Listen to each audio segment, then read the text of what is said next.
RMC, il est 7h41. Votre invité Jean-Jacques Bourdin, Florian Philippot, vice-président du Front National. Oui, Florian Philippot, bonjour. Bonjour. Bien, qu'allez-vous faire lors du troisième tour? Troisième tour, c'est jeudi.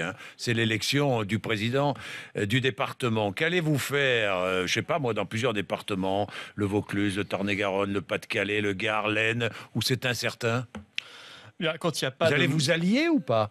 Quand il n'y a pas de majorité qui se dégage, on l'a toujours dit, on prendra nos responsabilités pour essayer d'améliorer la vie de nos compatriotes en proposant à tous les élus qui ont la possibilité de faire une majorité, s'ils veulent nos voix, de s'engager sur des points fondamentaux pour nos compatriotes. Une charte en quelque sorte, une sorte de charte comme qui contiendra la baisse des impôts départementaux, l'amélioration de la situation des personnes âgées, plus de sécurité dans les collèges, l'interdiction du voile à la crèche, des mesures de bon sens. Tiens, la suppression des retraites, ça c'est quand même un scandale, des retraites complémentaires pour les anciens élus départementaux. Ils se votent chaque année des subventions faramineuses. Parfois, vous cotisez 29 € par an quand vous êtes ancien élu et vous touchez entre 5 et 20 000 € par an de retraite complémentaire. Même quand vous êtes ancien ministre, on a vu des cas comme cela dans Lyon par exemple, on proposera la suppression immédiate de ces caisses et la réaffectation à la baisse des impôts ou bien à la solidarité par exemple pour les personnes âgées. Il y a déjà des conversations qui sont engagées avec tel ou tel parti ou tel candidat de tel ou tel parti? Non, mais ce n'est pas une affaire de parti. Il s'agit en aucune manière de soutenir ni l'UMP ni le PS qui font des politiques inverses aux intérêts de la France et des départements. Vous ne choisissez toujours pas, on ne peut pas dans choisir. Les départements. Ouais. Enfin, écoutez, ce sont strictement les mêmes. J'ai relu hier, par exemple, ça m'a fait rire, que Sarkozy avait proposé à Valls d'être ministre en 2007. Donc on voit bien à quel point les choses n'ont pas changé. Et le parti unique qui est en train de se constituer sous nos yeux, qu'on pourrait appeler l'UMPS, on peut trouver un autre nom. Marine Le Pen avait pensé au ROM, le Rassemblement des organisations mondialistes, par exemple, est en train de se constituer, se créer, c'est-à-dire un parti qui se fait la courte échelle systématiquement, comme ils l'ont fait là entre les deux tours, où le PS a appelé à voter UMP, et l'UMP, contrairement au Nini national qui n'était qu'une vitrine, a appelé à voter PS, voire PC, comme à Perpignan, et en tout cas a fait la campagne du PS. Est-ce que, franchement, vous n'êtes pas un peu déçu ce matin? J'aurais préféré qu'on gagne un département. Soyons clairs. Tout le monde... Puisque vous reprochez aux autres de ne pas parler franchement, parlons franchement avec vous. Écoutez, moi je préfère toujours gagner un maximum. Vous êtes déçu quand même? Non, je ne suis pas déçu parce que vous savez... Combien? 31 cantons, donc 62 élus. On passe de 1 à 62 élus. Nous n'avions aucune implantation locale, donc la marche était très haute. Et vos candidats n'étaient pas toujours brillantissime quand même. Mais nos candidats étaient du peuple. Non, oui, nos candidats. Brillantissime, ça ne veut pas dire énarque. Pourtant, que les choses soient claires. Souvent, j'ai entendu du mépris de classe, moi, chez nos adversaires. Du mépris de classe chez certains, mais pas ici. Je vous le dis tout de suite. Je vais vous dire pourquoi. Au second tour, 94% des ouvriers qui étaient encore candidats étaient sous étiquette Front National. 94%. Le PS n'a pas été capable de présenter un seul ouvrier dans cette élection. Ça aussi, il faudra quand même un jour l'étudier parce que c'est très révélateur sur la coupure. Il ne faut pas s'étonner ensuite qu'il y ait une coupure entre les élites et le peuple quand on n'est pas capable de présenter le peuple aux élections. Brillantissime avec des discours qui étaient un peu limites parfois. Quelques-uns, mais on les mettra de côté. Vous les mettrez de côté. Reste, ils ont fait une campagne remarquable. Je les félicite tous et je leur dis donc bravo. Je dis bravo et félicitations aux élus. Non, je suis pas déçu parce que je connais la réalité. Le mode de scrutin.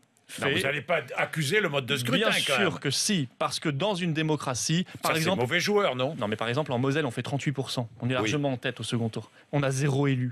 Vous ne pensez pas que n'importe quel démocrate devrait se dire ça pose un problème? Qu'on mette au moins une dose de proportionnelle. Nous réclamons la proportionnelle intégrale avec une prime majoritaire pour dégager en plus des majorités.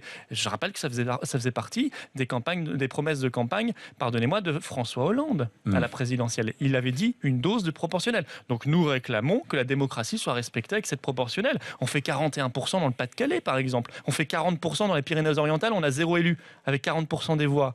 Dans quelle démocratie avancée pourrait-on voir cela? Voilà, ça c'est une vraie question. Deuxièmement, on s'installe, on s'enracine. On a maintenant un tissu d'élus départementaux. Après les élus municipaux, nous aurons de nombreux élus régionaux et j'espère des régions en décembre prochain. Ça constitue la base d'un parti qui va arriver au pouvoir. Combien de régions? Je pense qu'aujourd'hui, 4 sont jouables. 4 régions. 4 grosses régions, donc 8 anciennes régions. Ça représenterait 8 anciennes régions. Oui, si on regarde les résultats encore hier, c'est tout à fait jouable, d'autant que le mode de scrutin est plus démocratique, puisqu'il y a de la proportionnelle dans ces régionales, et parce qu'il n'y a pas le poids des sortants. dans les régionales, contrairement à ce qui a été compliqué Pourtant, pour qui nous. ont fait bien leur boulot, alors, ça veut dire, parfois. Non, mais ils sont connus, ils ont une notoriété locale. Parfois, ils ont bien fait leur boulot aussi, il faut pas le nier. Mais la plupart du temps, c'est simplement parce qu'ils ont une notoriété locale. Ils ont aussi des instruments qu'on n'a pas. Quand on est maire, eh bien, on a évidemment des instruments colossaux. Je rappelle d'ailleurs, je souligne que dans nos mairies, dans nos communes, nous avons fait des scores tout à fait impressionnants. Et ça tord le cou quand même à cette campagne de diffamation sur la gestion Front National. Hein. Eh bien oui, mais justement, c'est encore plus remarquable ce retournement rapide. Oui. La gestion Front National, quand on l'essaye, on l'adopte. C'est plébiscité par les habitants et les électeurs.